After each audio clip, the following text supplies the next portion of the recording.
you have to give Eastern Illinois a ton of credit. I think they played a great basketball game. They made everything they looked at. They took advantage of everything that we did poorly.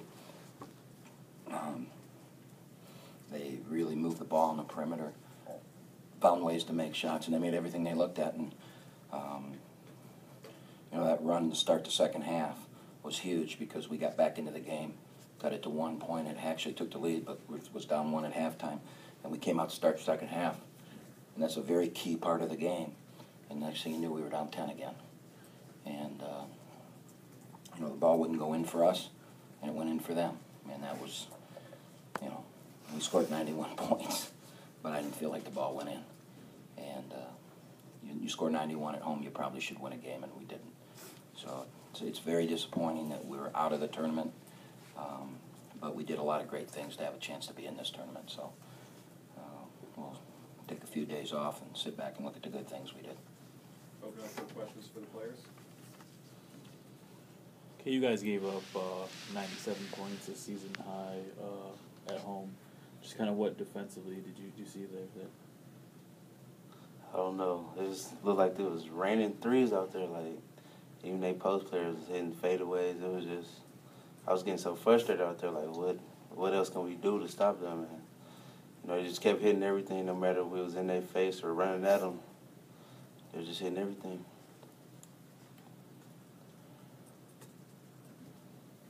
Yeah, they made 16 or 17 from the free throw line, and they're not a good free throw shooting team. So they got confident and felt good about themselves, and they played great. They played great. Dante, go ahead. You stepped forward in the last game, and you were good offensively, and you were hot to start this game again. Was that a will to just keep playing, stay alive? I guess, but it really wasn't good enough, I guess. We lost, so both times we lost. So, I mean, I'd rather have 0 points in a win than how many points I ever had with a loss. So, you know, we're going home, and I wish we continue playing with you guys and playing. Dante, after you get past the sting of it being over for you, you know, how will you look back at your time here at Oakland? You know, this place is a great university. You know, outside of basketball, you know, they've been helping me, you know, get a degree, and that's the most important thing. You know, they push me on the court, but they really push me off the court so I can walk across that stage, and that's what's most important. So I really appreciate everything they've done for me, and, you know, it's a blessing to be here. Any more questions for the players?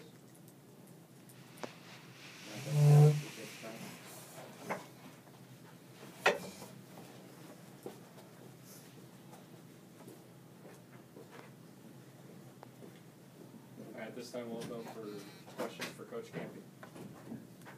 Coach, is it too early to evaluate the season as a whole? Too early to evaluate it. I think it was a tale of two seasons. I think it was a tale of non-conference and postseason as not being very good, and in conference as being a great year for us. To be picked 7th and finish 3rd, and to beat everybody in the league at home. And, you know, I thought during the conference season became a very good defensive team. And obviously tonight we gave up 97, so it's I think if you look at it that way, I'm very pleased with the season. I really felt good about this year, but we end with 3 straight losses. And, you know, so that's going to sting. But that's going to be what the off season's about now. You know, that's the guys coming back. That's what they got to look at, and they're going to hear a lot from me. And as they prep for next year, that's you know what we're going to look at. But I do think we had a really good year from where we were and where we came from. It did not end well, and tonight was kind of, you know, pretty much a snapshot of what this season was about. You know, we gave everything we had at the end, and then we did a couple really stupid things. And that's kind of a snapshot of our season. And we got to do a better job of coaching them. We got to do a better job of understanding down and distance and what's going on. And that's what our off season's going to be about. How much does the limited postseason kind of like play help such such a young team, how does that help you? Well, I mean, I think it was good that we got another game. I got to give Femi a few minutes. I got Colin a few minutes, so it was good for them to get out and get some minutes as freshmen. Jalen Hayes was not very good tonight, and Nick Daniels. They were both made the all-freshman team, and neither one of them played anywhere near how they played during the league season. And I think, I've felt all along this team goes as those two guys go. I think we're pretty solid and know what we're going to get everywhere else, and then how Jalen would play and how Nick played would really determine whether we could step up and beat, good teams or not. And, this wasn't either one of their nights, and the result was pretty predictable. But I do think that anytime you get to postseason, it's good. And a lot of people say, why do you play? And now you're 16-7. The same thing a couple of years ago. We were 16-16. We lost the first round. And, I think you got to play. I mean, you get invited to postseason. It's an honor, and it's a reward for being 11-5 in one of the best conferences there is. And so you got to play. And unfortunately, tonight it didn't go our way, but you got to give Eastern Illinois a lot of credit. Do you think that helps for next season? No, I don't. If we'd have made a run, won 3 or 4 games in this thing, yeah, I think then we could sit there and say it really helped. But a few years ago, we made a run in this tournament, and we had a string of 20, maybe 4 straight 20-win seasons. We made a run in this tournament to the Final Four, and then the next year was one of the 16-16 year that we lost in the tournament. So I don't think it really goes over in the next year. There's going to be 6 new players next year. 6 new players. We got 3 freshmen coming in and 3 transfers, and they didn't play in this. And I'm going to tell you something. Probably 4 of those 6 are going to play prominent roles on this team. So I don't think this means anything for next year. I feel bad for Corey, Dante, and Ralph that it ended this way when it could have kept going. And I think we played our hearts out. I mean, I think the last 5 minutes of the game we played. I wish we would have played our hearts out the whole game, but I thought we did the last 5 minutes. Coming into this season, Kay was a good player, but he wasn't a dominant scorer. He couldn't take over games like this. Is that at least a takeaway? It was another game where he showed that he could put it on his back. Yeah, but I think we know. I think we know now what we've got in that kid. I mean, he didn't want to lose, and that's a great commodity to have. And now, from now on, he's going to be, he's going to now step into that upperclassman leadership role. And it's his job to make sure that mentality that he has about not losing drifts down through everybody else. We can't make this think to the UIC game. Think of the stupid play that we made in that game with the intentional foul when we had a chance to win that game. Now come to today.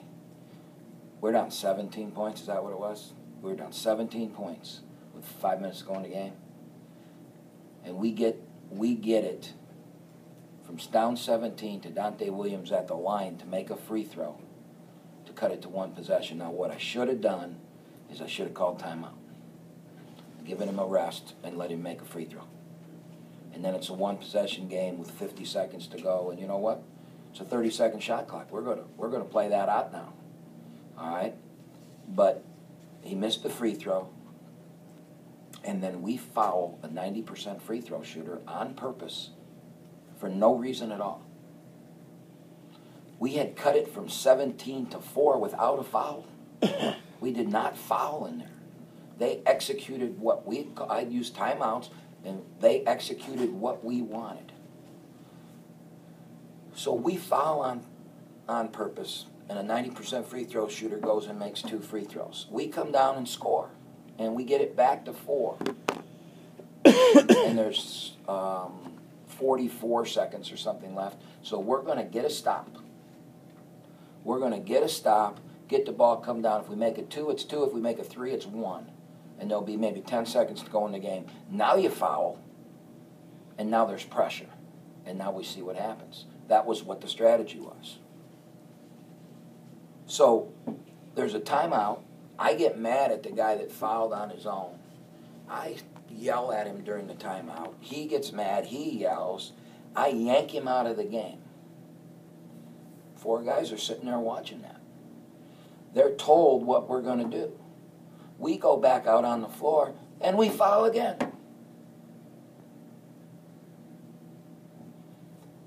Now, you're not going to win. And that's the lesson. That's the lesson. And I'll take the blame for it, just like I took the blame for the guy's intentional foul in the UIC game. Unfortunately, it's the same guy. So what are we learning, and what's happening to our team, and where's the discipline? And that's what's got to change. That's what we've got to do as coaches is teach down and distance and what's going on. And we can't have people go off on their own. And great teams don't do that. Teams that lose close games do that. And I'm going to tell you, you go through any team in the country, and the difference between a team with a record like ours and a team with a really good record is they'll sit there and say, well, we lost 6 games by a combined 13 points. Well, the teams with the good records, they won 6 games by a combined 13 points because they make the plays. They're smart, they play down in distance, and they make the plays you have to make to win. It's a very small differential in this business, in this game. And my team continued to make those mistakes and miss free throws. And that's why we're where we are. And if we don't change that, we can talk about our future and how great we're going to be. If we don't change that, we're not going to win. We're not going to have this great year next year just because we have some really good players and some talent influx coming. We got to change that mentality. And it's my job as the coach to get it changed. And so what I just said, you can point a finger at or whatever, I'm responsible for that. And I'm angry, really angry, because it's my responsibility, and it didn't get done. We just lost a home game in a tournament. That should not happen at Oakland. That's my responsibility. That's my fault. Blame me. I'm not doing my job. When you lose in a tournament in your home, that's the coach's fault. And when you do it the way we did it, it's really the coach's fault. So it may sound like I'm upset at players, and I am, but it's me. It's my job.